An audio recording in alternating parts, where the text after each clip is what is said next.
guest this evening, Cecily Gilligan. I have been looking forward to Cecily coming and speaking to us so much because, as you know, I love the whole idea. Cecily's book is Cures of Ireland, a treasury of Irish folk remedies. And it's, you know, that's the title. It's that and so much more. Absolutely fabulous book. I'm just going to hold it up so that you can see it. Many of you will recognize that from what you've seen in the bookshops. It would be on the just published section. Over Christmas, it was on every single one. Every time I looked in bookshops, I was getting to see this lovely book, and I couldn't wait to get my hands on it. And now I'm just so thrilled to introduce Cecily Gilligan. Thank you so much for joining us this evening, Cecily. And hi Trina, and hi everybody. Lovely to be with you. And listen, you've got so much for us as well. I'm going to let you, one of the things that I think is really lovely is to give people an idea of what your book is about. So what would be really lovely is for you maybe to read some passages from it, and we can get a flavour, we can listen to that, we can get a flavour, and then maybe after we have a chat, there'll be lots of questions, perhaps even some people here who have their own experiences, their own kind of stories and backgrounds that we might be able to hear about as well. So, Cecily, is there, you know, first of all, one of the things I just wanted to say about you is that you're a hill walker, a sailor, a human rights activist. And you're sort of a defender of the forests, which we absolutely love, of course, and so many other things. And then along with that, you're a school teacher. How on earth do you manage all of that? Well, you just do your best, don't you, with all aspects of your life. And yeah, well, I enjoy all those things. I love my teaching. So Yeah. very, very, very enjoyable, and good to keep fit also, fit and healthy. Well, that's brilliant. And I tell you, they're very lucky kids to have someone like you teaching them. It's, I mean, somebody with such a wealth of experience and interest and you know, curiosity of your own. I think that's wonderful for them. Listen, I'm going to let you choose a few passages from your book, and we're looking forward to hearing about that. Okay. Okay, Trina. And okay, so I'm going to read a selection of passages. They're all short, about a page each, from my book. And I think it'll give people a good understanding of my book and my research and what I've been up to for the last good few years now. So I'll start with I have a chapter about cures in the 19th century, 19th and 20th centuries. So I'm placing the cures in a context. In the early 1800s, the traditional cures were the only form of medicine available to most of the population, who were poor, landless peasants. People had to rely on themselves, their families, and communities for the maintenance of their health. Dr. Logan wrote extensively on Irish folk medicine, and he believed that the traditional cures were probably as effective as the official remedies before the 20th century, and certainly they were cheaper and more readily available. The people worked on the land and were healed by the land. Over the centuries, a comprehensive knowledge of the medicinal value of herbs had been accumulated to the benefit of humans and animals.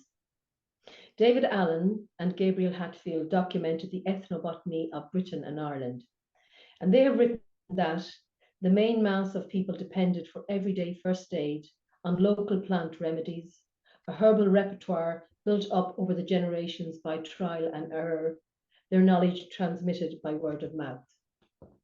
So that's kind of the context which we currently have our cures in, that come from past centuries and past generations. And then I think your listeners will be interested. Women would have played a strong role in the healing tradition of Ireland in the past, and they were often known as wise women. So I'll read a little bit about the wise women. Is the sound okay, by the way? Oh, perfect. Thank you. Yes. Yeah. Great. We'll continue. Wise women. McCutcheon recalled that in the 19th century, the herb woman, or Ban na Lubna, was a well-known member of every Irish community, and her knowledge of the medicinal properties of plants made her someone both respected and feared. Lady Wilde, her pen name was Speranza, called these women fairy doctors and described them as curing chiefly by charms and incantations transmitted by tradition through many generations and by herbs of which they have a surprising knowledge. Dr. Logan wrote of the fairy doctors that there can be no doubt that many of them were brilliant psychologists, that they had the essential quality of a successful healer. They understood that the patients were worried and needed to be reassured. sincerely believed that they had power to heal and to help, and were wise enough to know that nature is a great healer. From her research in Ireland, folklorist Nancy Schmidt of Quebec found that healing powers were more likely to be attributed to people who were viewed as marginal in the community. They were often women who were elderly, widowed, and independent, or travellers, nomadic people. These women were known as Ban Fasa, the knowledge or wise woman, or Ban Lais, the medicine woman. Schmidt described the wise woman as a person whose access to power is greater than that of others in society. Her function is to remedy damage or illness untouchable by the usual medical remedies, and to act as an intermediary between the ordinary world and the supernatural, similar to certain shamans. And of course, many people who were involved in healing, in particular women, would have been possibly classified as witches, unfortunately. Now that tradition of doing very bad things to women in the guise of witchcraft, it wasn't very strong in Ireland, but it was in many places across Europe. But that would have come a little bit into the tradition of Ireland as well. And I'm just going to talk a little bit about the Cailleach, which kind of comes to that reference there. In modern Irish, Cailleach is generally taken to mean a witch, a derogatory name, but it can also be translated as a nun, the veiled one, wise woman, or fortune teller. Garrett O'Cruloch, in his book of the Cailleach, looked at the traditional stories associated with the Cailleach Vera from the Cork Kerry region, and he describes her as an archetypal figure of Irish myth and legend, the hag, mother goddess of Bera, omnipresent guardian of her territory, the epitome of longevity, an association between her and the forces of wild nature, the spirit of high ground, of mountain and moor, a fertile power that is as vast as untamable as the wild, wide landscape.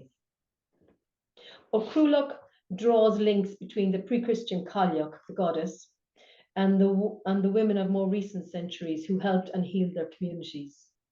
The services of the Ban Gluana, the midwife, the Ban Fasa, the wise woman, and the Ban Quincha, the keening woman, the crying woman, to name 3 human female persona whose Cailleach inspired and derived performance of service to the community was so essential. The Cailleach was also the name traditionally given to the last sheaf ceremoniously cut at the end of the harvest, which was brought home, preserved, and sometimes platted.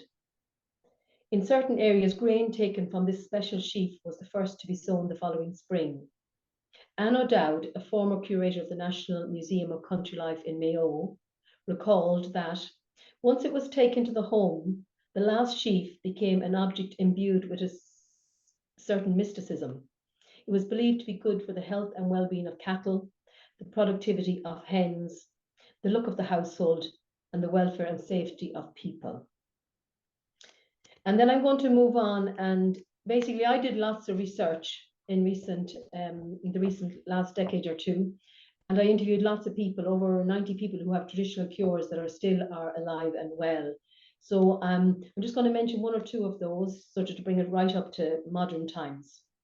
But we know the cures are very much rooted in tradition historically, and they go back centuries, they go back generations. There's one particular cure I'm going to talk about. It's a herbal cure, and it's a cure for piles. So this was the lady I interviewed who had that cure. There was a retired woman in West Sligo who had a herbal cure for piles. Her mother-in-law had made it before her. I knew to see her making it, and when she died, people came and said, did I know about it? So I restarted the cure.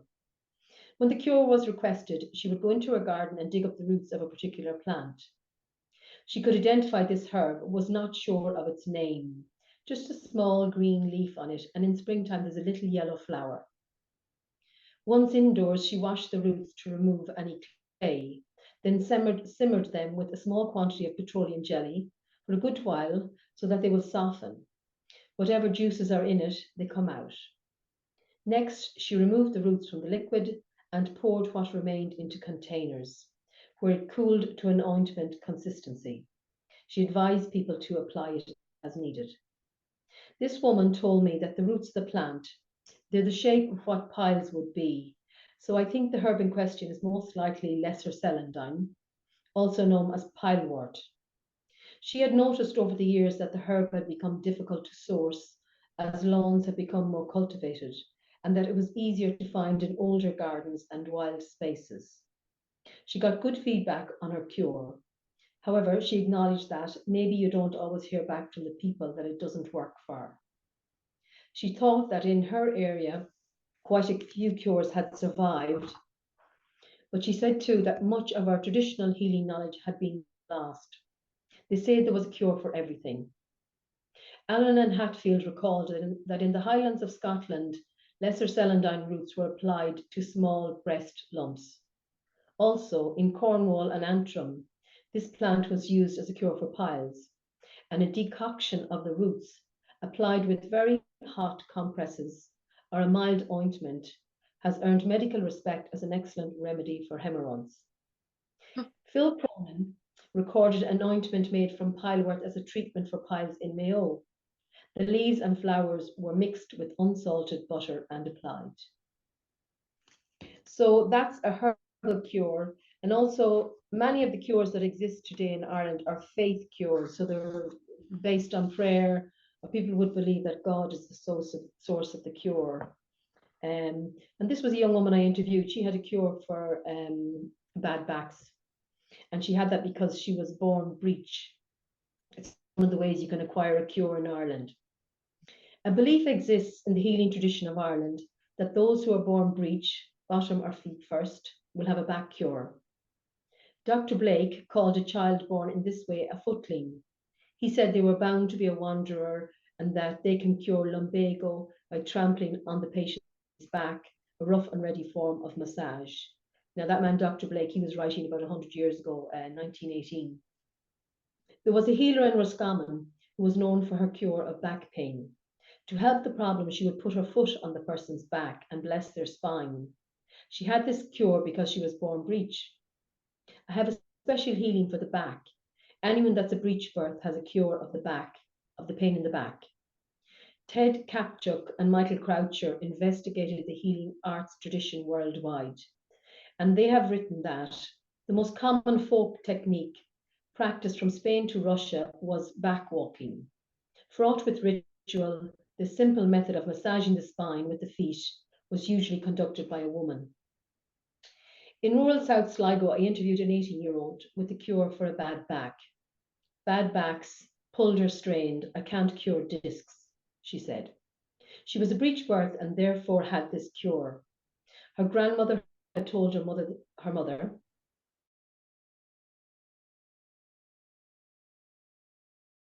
back. This young girl felt her cure was unusual but good. She saw it as a gift. It was meant to be. I love doing it. Mm-hmm. To make the cure, she explained, I get you to lie down on the ground and I stand up on your back. Say a prayer and then get off. And that happens 3 days in a row. The cure was made in the living room of her family home, and she asked people to lie face down on the carpet. She would be alone with the person, and she said, you can't be distracted by anything. You have to be focused on it, the cure, thinking about it and about the person as well. You really want them to be better. She would wear socks or go barefoot. I tend to use my right foot. Before I step up, I make the shape of a cross with my foot over their back. She would then say a silent prayer as she was standing on the person's back. I just say, Dear God, please make Cecily, for example, please make her better. This procedure was repeated the following 2 days to complete the cure. Even though she was small and slight, she did not put all of her weight on the person. Instead, she leant on the adjacent couch. As a child, she used to walk up and down the injured back 3 times.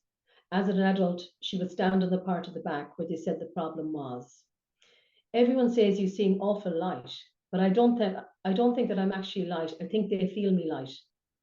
The old belief was that as the cure is made, they get light as they stand on the person's back, her mother had added.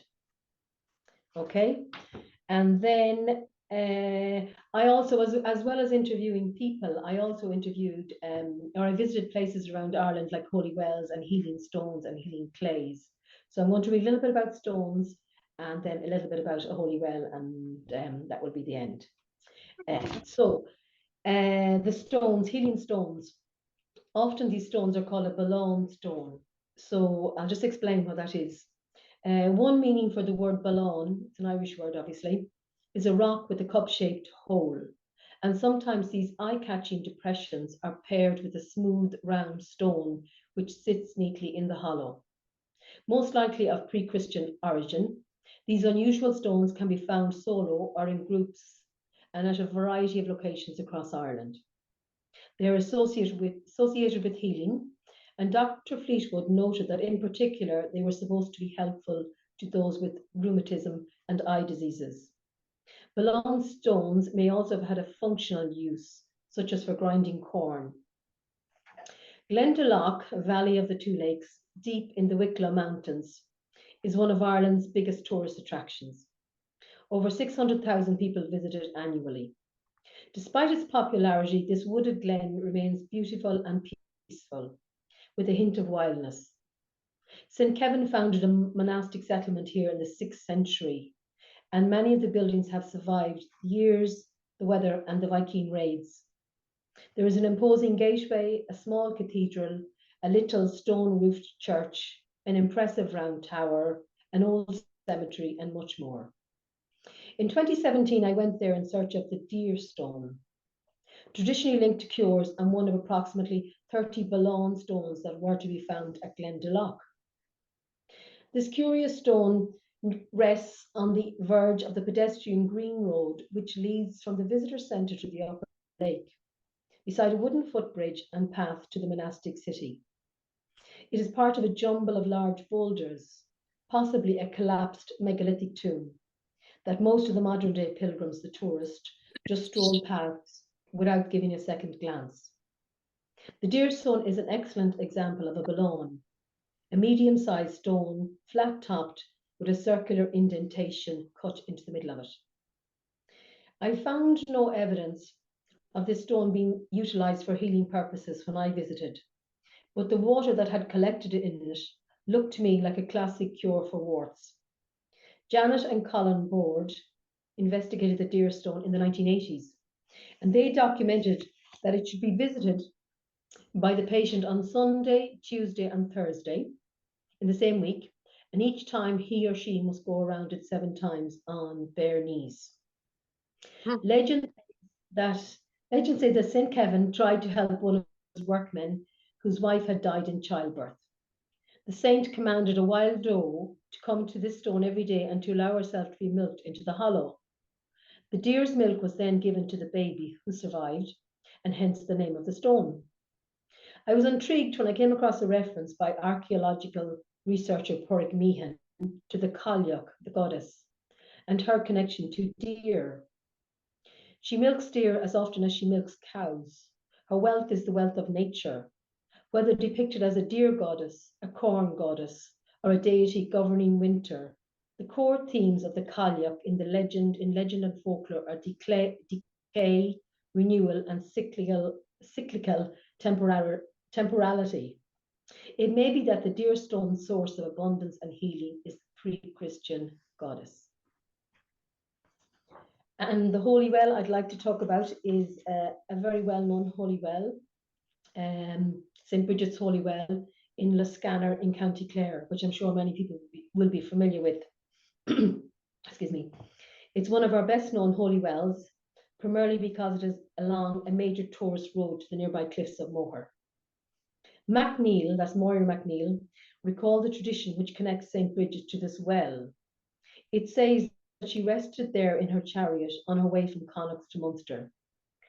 By the entrance gate, there is a large glass-encased statue of the saint, robed as a nun, holding her staff and a little model church. She is surrounded by flowers and shrubs. The small well is at the end of a long whitewashed passage, the floor and the roof of which are constructed of cut flagstones. It is a dark, shallow pool open to the sky, overhung with ivy and fuchsia. At times of heavy rainfall, water gushes into the well from an opening above, then disappears quickly via an underground stream. The most striking feature of this well is that both sides of the passageway to it are completely covered in holy pictures and statues, and countless things left behind by those who have visited.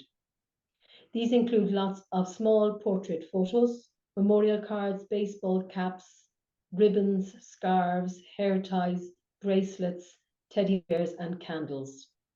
There are a number of tall statues of Mary draped with rosary beads, scapulars, and holy medals. Scraps of handwritten notes are everywhere. They seek help from Bridget to heal sickness and to give strength in times of bereavement and personal difficulty. To read these messages and to look at the photographs of the dead, especially the young, is touching. It is a public place, but it can also be a very private and powerful experience for those spending time there. Okay, so that's what I'd like to read, some extracts from my book. Thank you for listening. Oh, Cecily, thank you so much. You absolutely brought that book alive, and you picked out some really interesting sort of facets of it, really. I mean, one of the things I find really interesting is that in your book, you break down those faith cures and herb cures and in, you know, the sort of custodians of the cures and how they inherit them in some way.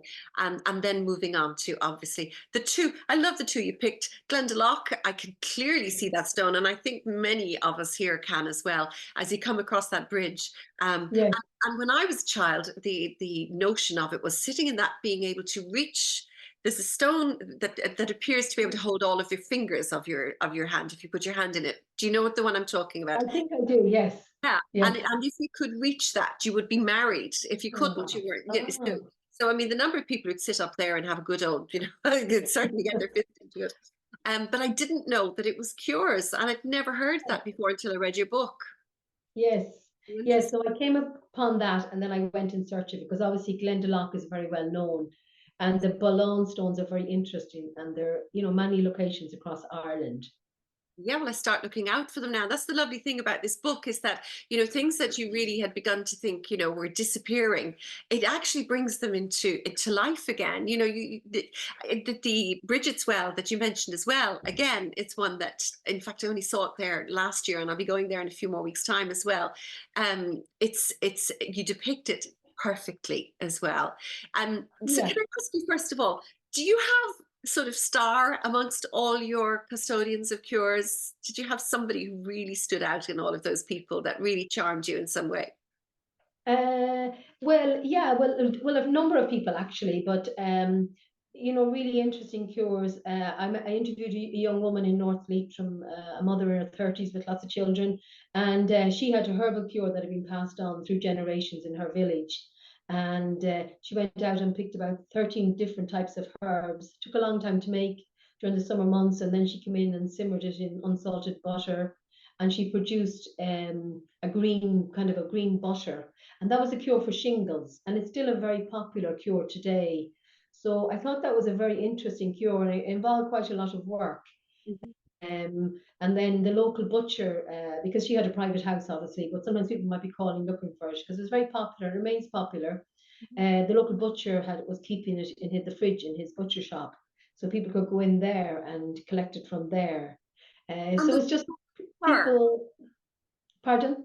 So they didn't actually have to see her. It was the cure, Didn't right? have to see her. They just got the butter and then you rub the herbal butter. So again, very old. That goes back to a very old tradition.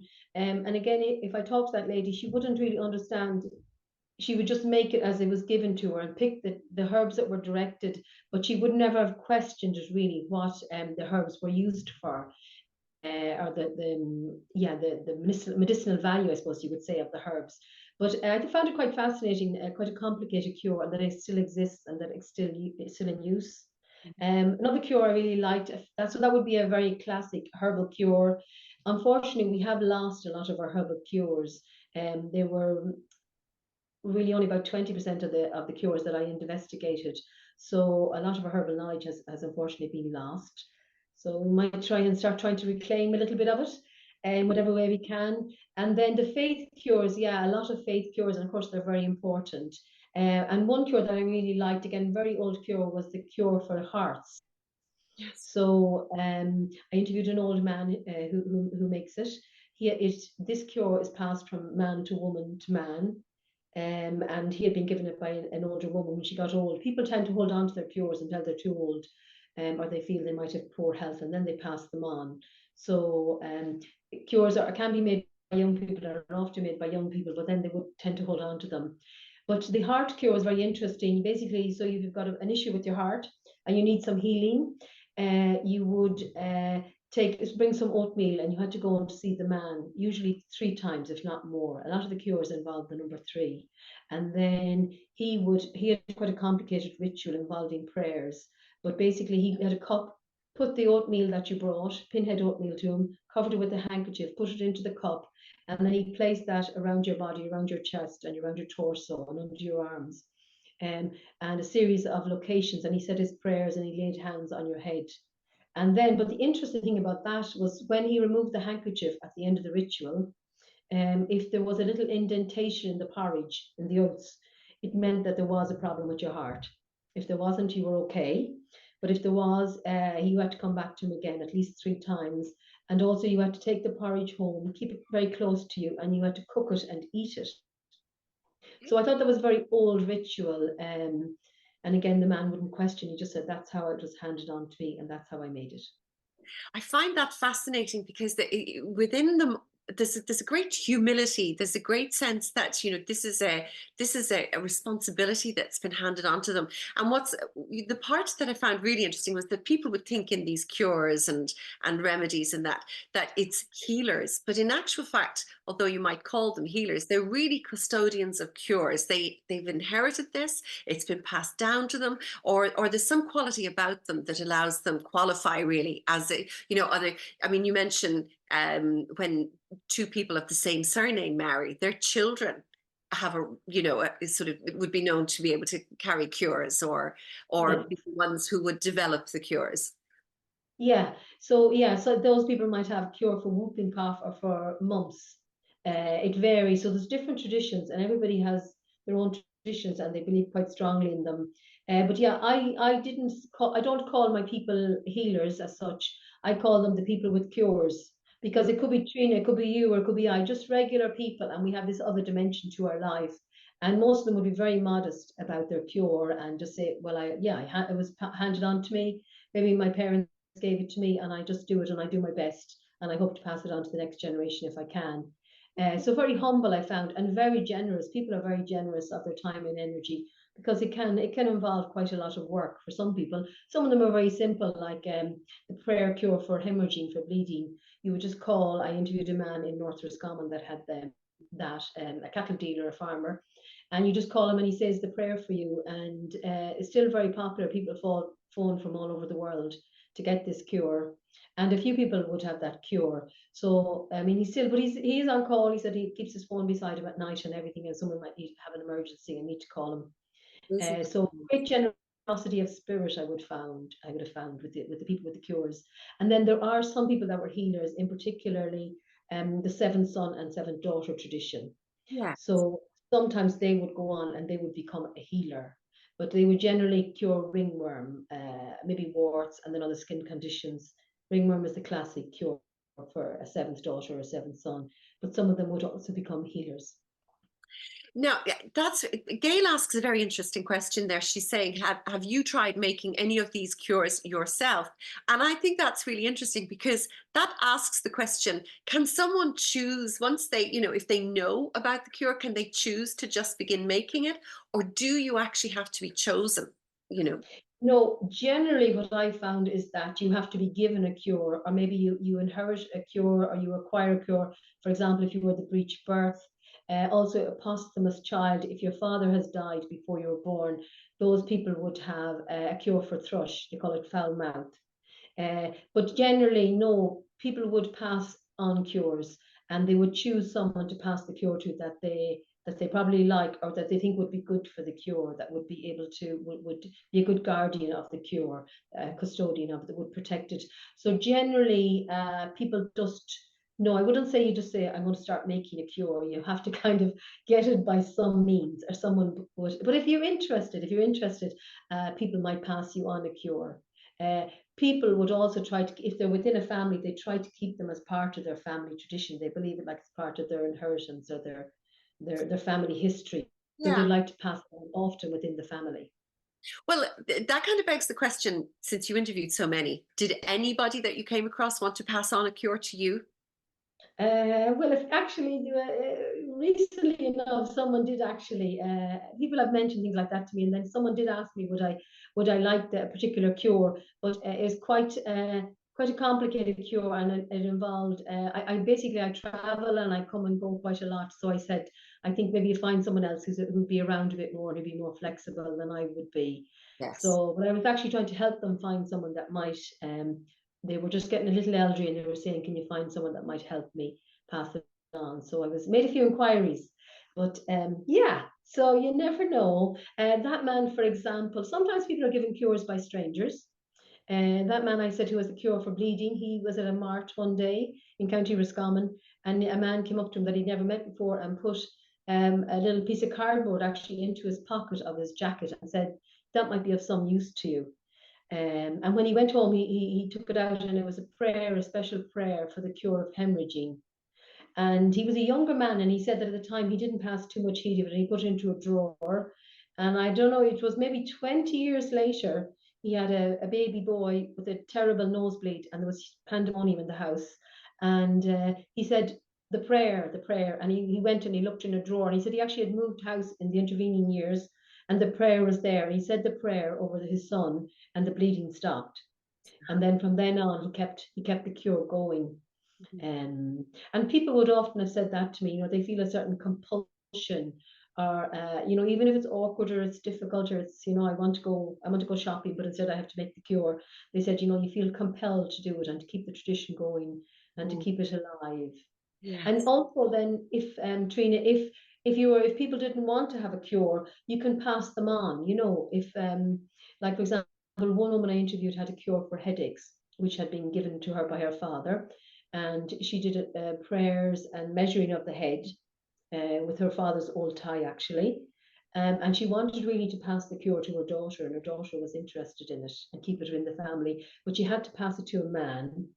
So they have an arrangement that she was going to pass it to her son-in-law, her daughter's husband, and he'll do it for a while, and then he's going to pass it to his wife, who really ultimately would like it.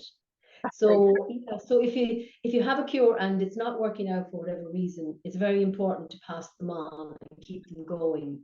And somebody will find a home somewhere else, maybe for decades, with someone who really wants it. Yeah, but there's something almost mysterious about it, isn't there? And yet, you mentioned the wise woman, and really many of us here would recognize maybe a grandparent or a great aunt. I know my own grandmother, I very much thought of as a wise woman. I think of her as the original wise and ageless goddess. I've often said that.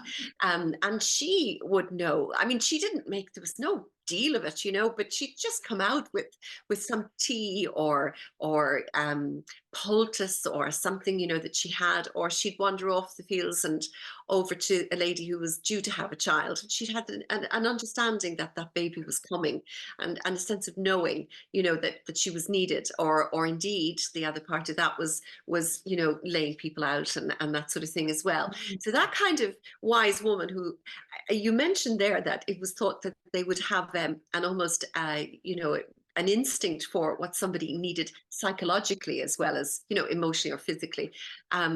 And I think many of us here would know people like that. If anybody wants to come in and either pop your hand up or put your question in or come and speak, you can unmute yourself if you want to ask Cecily a question. Please do, and then just pop the mute back on again afterwards. But please come in and tell us your stories, because many of you will have had experiences of cures that you would know of, particularly those of you who lived in rural parts, I think. Do you find that, Cecily? Are there mostly people in the countryside, or do you have city people who would have had cures? Well, mostly rural Ireland, I would say. Now, I do live in rural Ireland myself. I live in Sligo, in East Sligo, and I suppose a lot of my research was conducted in Sligo, Leitrim, and the northwest, because that was just kind of easy for me, and I had a lot of contacts, and because all these cures are word of mouth, nothing is advertised or. Well, social media is more prominent now, but still, I think people would are very private generally about the cures.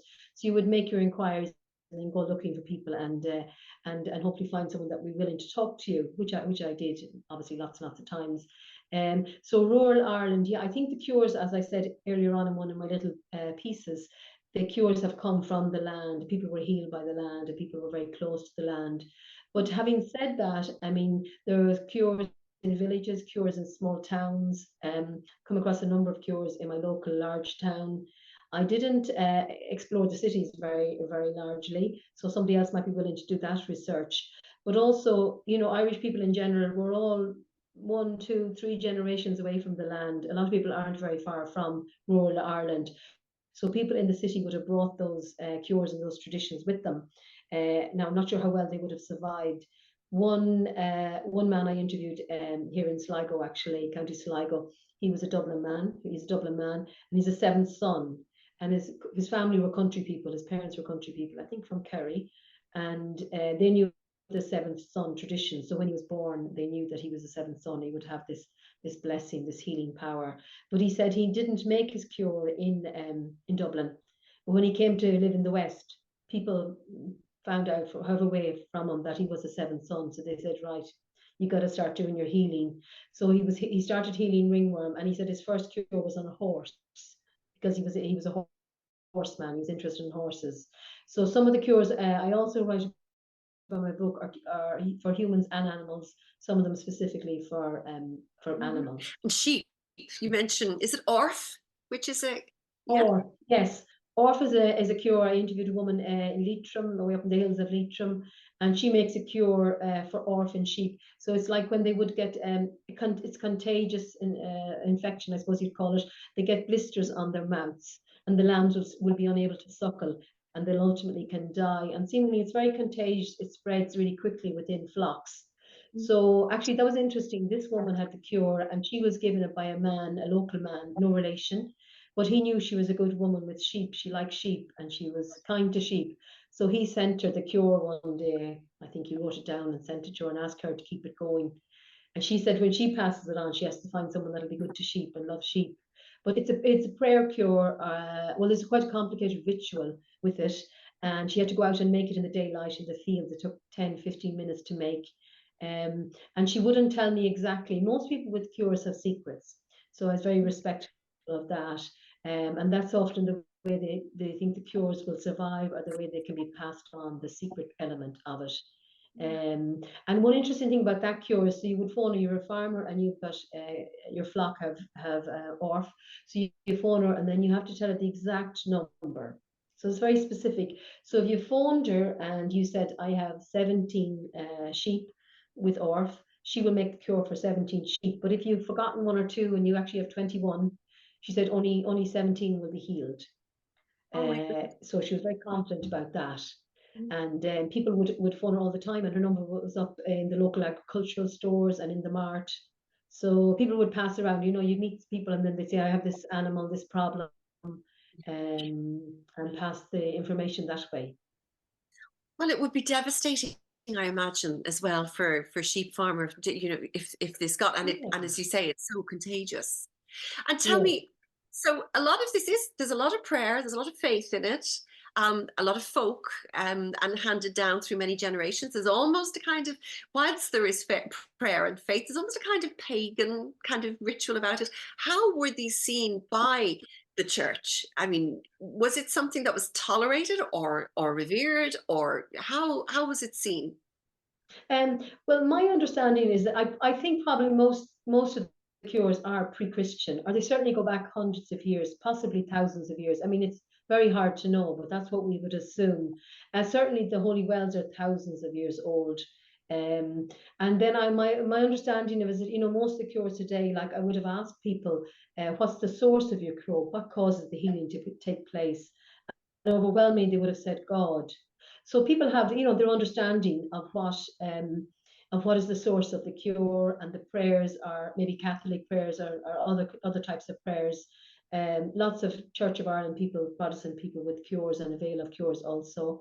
I know Ireland has become a much more diverse place, but that's what it was more traditionally. And the Catholic Church, well, I think I think you know, I think a lot of it was embraced basically. You know, the cures adapt, they change. That's one of the reasons they continue to survive. So I'm sure the prayers or the rituals adapted and changed. And then I also think you can certainly see it very clearly with the holy wells. You know, a lot of there was a Christianization, I suppose you would say, took place. Um, a lot of pre-Christian activity or pagan activity, ritual. So, for example, the rag tree. When you go to the holy well, you know, you might walk around. The ritual, the pattern, the station might be to walk around and say 5 decades of the rosary and take 3 sips of well water. But then beside that, you will have a rag tree, which is where people would tie usually something that belongs to them, maybe a handkerchief or a girl's hair bobble or a ribbon. You tie that on the holy well, you tie it on the rag tree. And it's a very old belief. It's like you're transferring the problem you have. It could be a psychological problem or a physical problem, or whoever you're trying to help. You transfer it to the tree and you leave your problem at the well. And that would have been going on for hundreds, if not thousands of years. And also they would believe that as the rag, traditionally it was a rag or a piece of your clothing, as the rag disintegrated, your problem disappeared with it.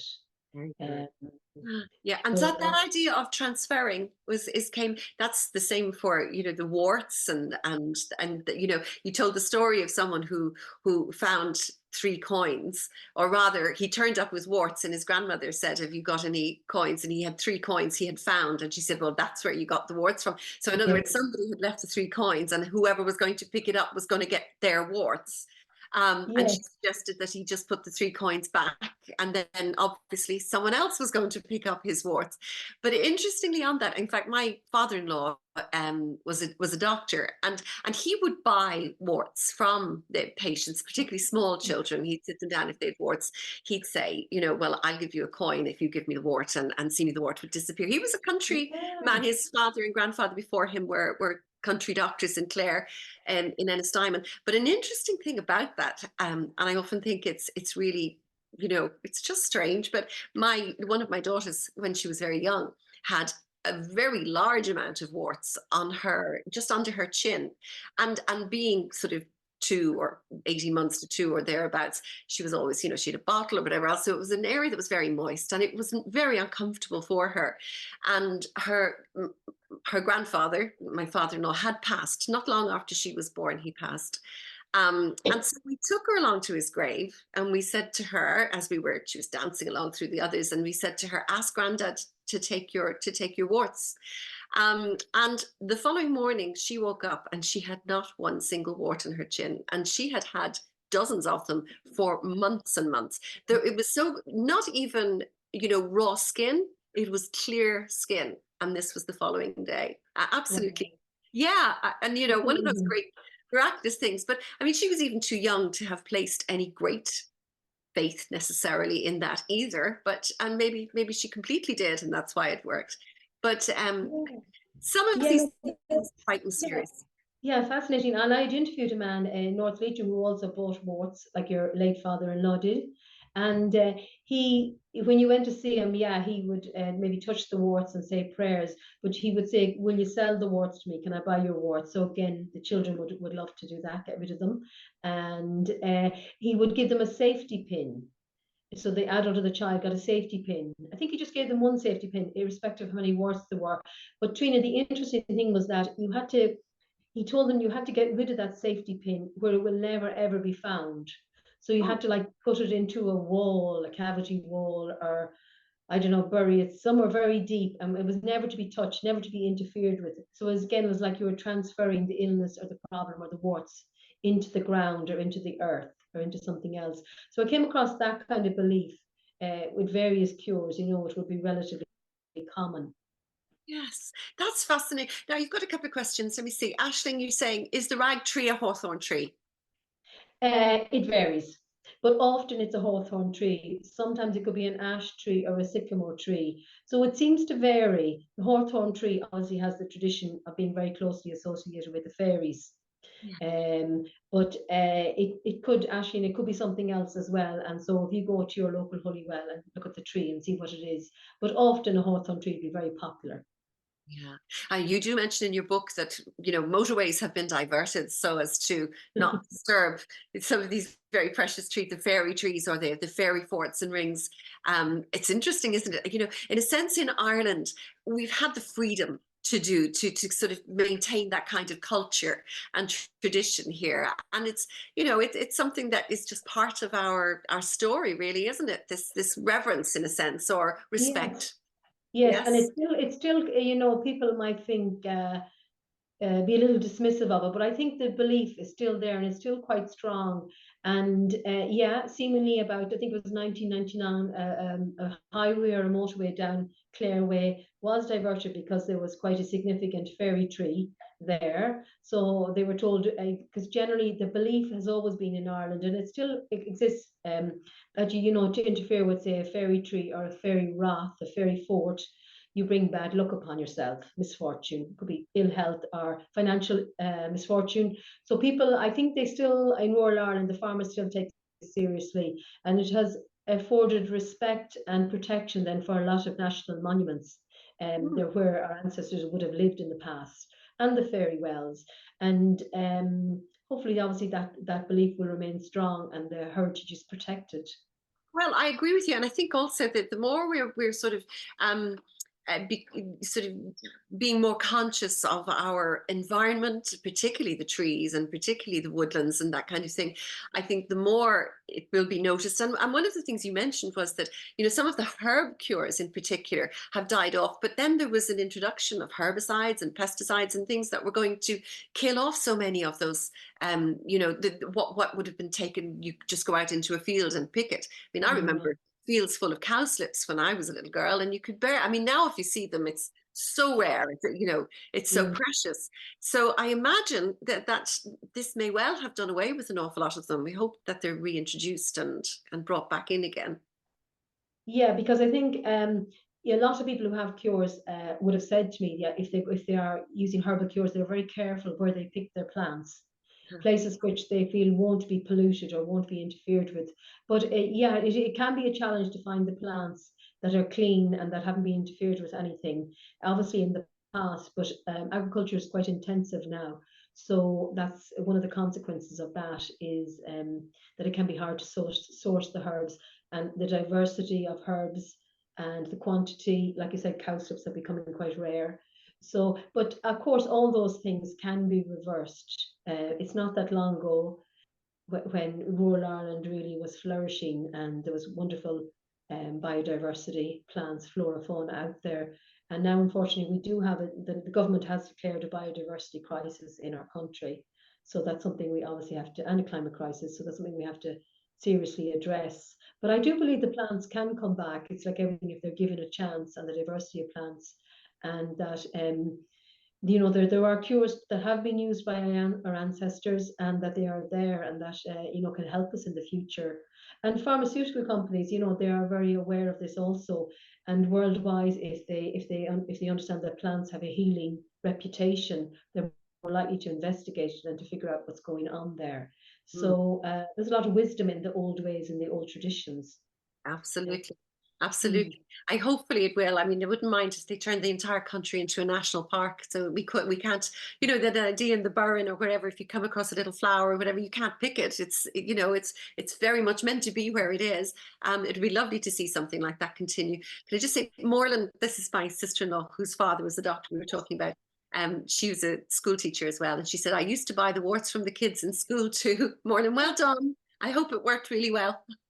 I'm sure it did. If anybody wants to come on and speak with Cecily, please do share your stories. Ashton came back. I love Hawthorn She has tea. one of these shower or tub surrounds. Make sure you Tori, check all the little nooks. can you speak to us? Tori, you're very welcome to. It's just your microphone is on. If you don't want to speak, Tori, if you pop it into mute, that would be great. Okay. Um, Ashton says, I love Hawthorn tea. They say it's great for the heart. yes. Yeah. Yeah, hawthorn is a cure for the heart, the leaf and the flower. Obviously, if you wanted to use it, you probably should go to a proper herbalist. I would recommend it, because the heart is a very serious organ, and a very important organ. But no, a hawthorn is, yeah, a recognised remedy for heart issues. And I mean, the hawthorn is beautiful, isn't it? And it's such a symbol of spring and early summer in Ireland, and the countryside is so fabulous when the hawthorns are in blossom. So it's lovely to think that you can get a cure from it. So it's something, you know, if people have those concerns or they know someone has those, I would recommend going to a herbalist, consulting, getting proper advice. But hawthorn may well be able to help.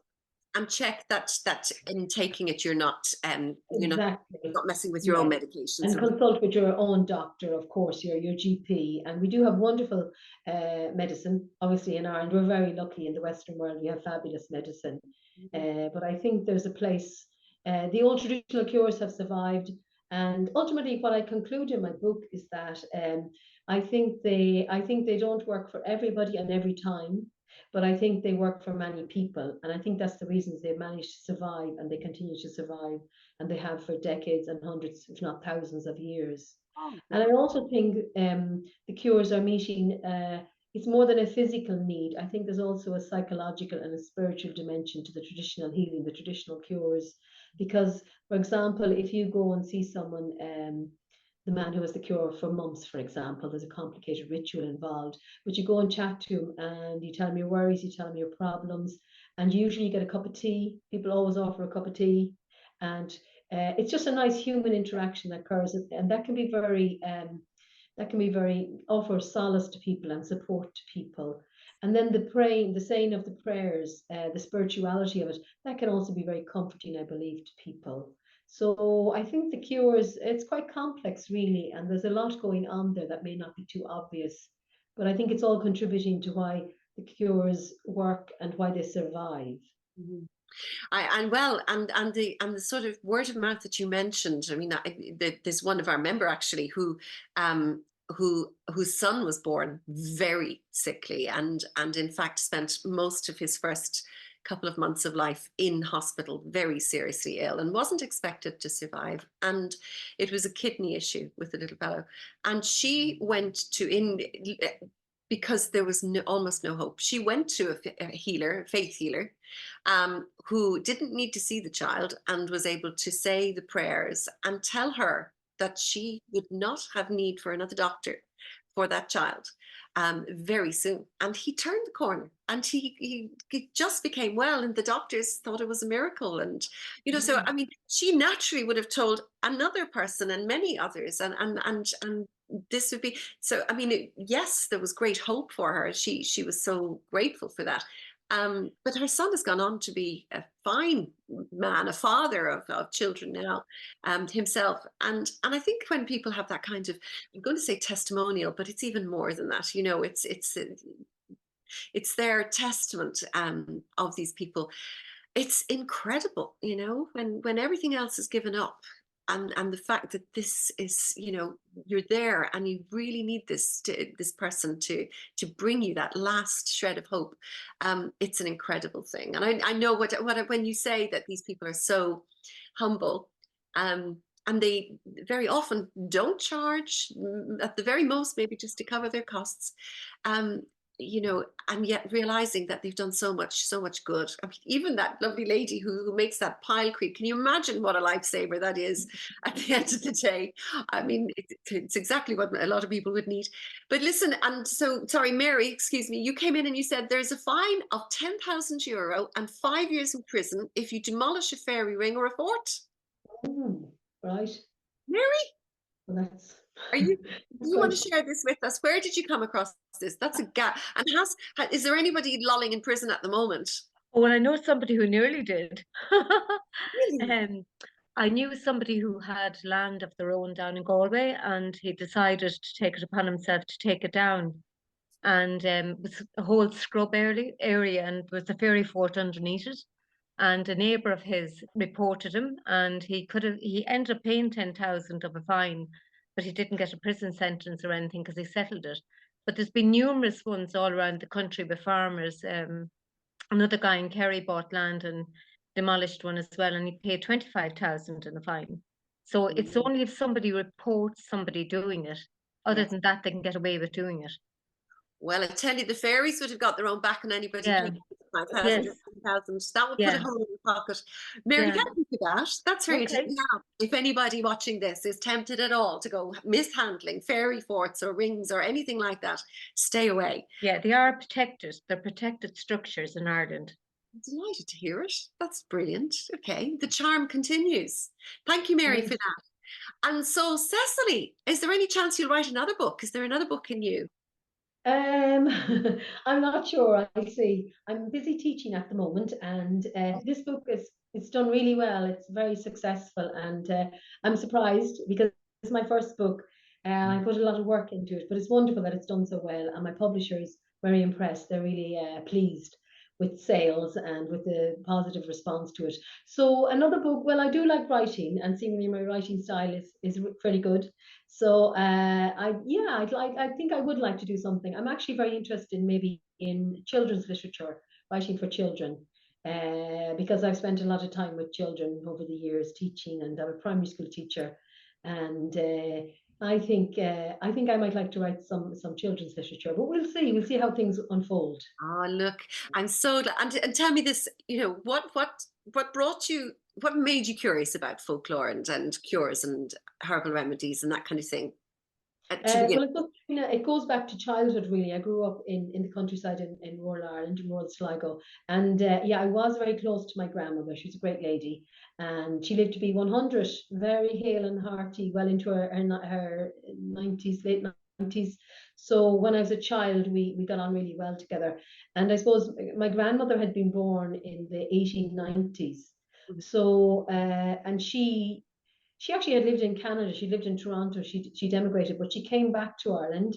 But I suppose she was very close. She was like living folklore, I would say, because she kind of believed, she knew about the fairies and the ghosts and the banshee. Very, very interested in the banshee, and she'd hear the knocks. If someone was going to die, there'd be 3 knocks on the door at night. And I suppose the folklore or the past was very close to her. And as a child, I absorbed a lot of that. So I had great respect for our ancestors and the past and our traditions and the folklore and the belief and the fairies, Ah, and just kept that going. And then it was when I was a child also in rural Ireland, like people used cures. They were pretty common. I had the jaundice. I had got the jaundice herbal bottle. My dad came home from the pub with it one night when I had jaundice as a child. And then I had been cured of ringworm as a child by the local seventh son, a boy even younger than me. So the traditions were there. And then I was in university in Cork, and I had to do a dissertation for my final year of my degree. And a friend had suggested, what about the traditional cures? So I investigated that, and that sort of set me on a path that I've been on for a number of decades now. And I did a good piece of research in that time. That was the late 1980s. And then my supervisor at the time said, Vincent Tucker is sadly no longer with us. He said, that's a good piece of research. You should turn it into a book someday. So it took me about 20 years, but I came back to it. And I always had an interest. I always keep an eye out and an ear out for the traditions and the folklore and the cures. And then I came back to it. I started finding the people I'd interviewed 20 years earlier, and then continuing and expanding out from there. So I wanted to get kind of a broad, comprehensive understanding of the subject, which I felt I did, as broad as possible. And I'm sure there's some cures I haven't covered. I hope there are some out there that I'm not aware of, but I think I got a very broad and a good understanding of the subject. And it's something that's not very well known about or discussed. So it's nice to put it out there. And I also think it's important, the people that I've interviewed, I've given them all a copy of my book, and they're all or if they've passed on their family, they're all very pleased and very, I think they feel quite chuffed really that they're being remembered and being understood and being valued. So they really, and then also I think that, they've always have a high opinion of their cure, but I think it helps them to other people to have a very high opinion of their cure also, and the tradition, because it's very much about tradition and passing on the tradition. yeah. They must feel that they're very much a part of that, that link really, not just with the past, but with the future also. And I love that your grandmother of course, Yeah. was the one who sort of woke that in you, or you know, sort of ignited that curiosity. I think grandmothers are, you know, we think that, you know, telling stories to children is just a nice, cute way to pass the time. But in actual fact, their beautiful minds are just taking all of that in, and who knows what kind of adventures that they end up on, or what kind of vision that opens up for them too. Your grandmother must be incredibly proud of you. On the other side, and I'm sure, and you certainly have done your part in linking us, you know, from the past and hopefully well into the future. Aisling says that she got your book at the start of March. Yes, Aisling, I imagine that would have got you through that awful snowy patch that we had in the beginning. Her husband paid for it for her birthday. What a lovely gift. Absolutely gorgeous. I'm glad you like that. Cecily, thank you so much for coming and speaking with us this evening. And we're anybody who hasn't got the book, keep an eye out for it. It's an absolute treasure, and one that certain, you know, has it deserves to be on your bookshelves and passed on, and have people pick it up and even open a page or two of it and close it. There's a conversation, you know, in it with anybody that you come across. So fascinating book. Cecily, thank you so much for joining us. Thank you, Trina. Guramahagat, agus Gamara, give to everybody there who's listening.